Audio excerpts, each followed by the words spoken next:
Kultur teknis yang digunakan petani berupa penggunaan bedeng sudah benar.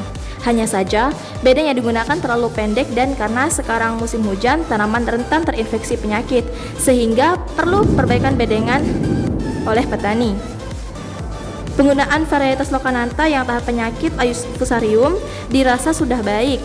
Namun, benih yang digunakan petani ternyata sudah kadaluarsa, sehingga petani mengalami permasalahan, dan juga sebelum penanaman tidak dilakukan perendaman fungisida sehingga mempermudah tanaman terinfeksi penyakit layu fusarium. Petani sudah menerapkan penggunaan agen hayati berupa trichoderma pada tanah, namun kurangnya bahan organik dan tidak ada penambahan sekam membuat trichoderma tidak berfungsi secara optimal. Sehingga Bapak ini menggunakan pengendalian secara kimia, yaitu penggunaan pestisida antrakol dengan bahan aktif propinep 70%.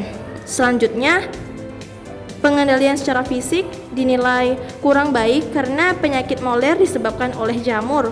Jika tanaman yang layu dibuang dengan tangan kosong, spora akan terbang dan mengenai tanaman lain, dan juga harus dengan jarak tertentu agar penyakit tersebut tidak kembali lagi.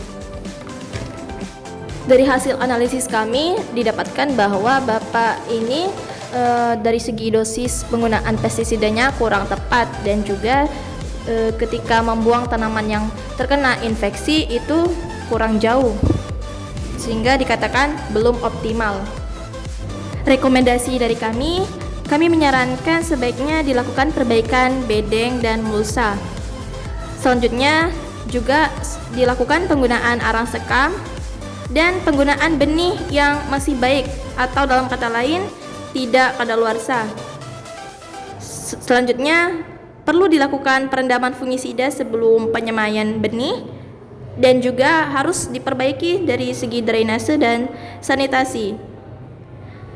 Untuk pengendalian fisiknya harus dibuang dengan menggunakan pembungkus plastik atau pembungkus tangan agar spora tidak menyebar ke tanaman yang lain yang belum terinfeksi.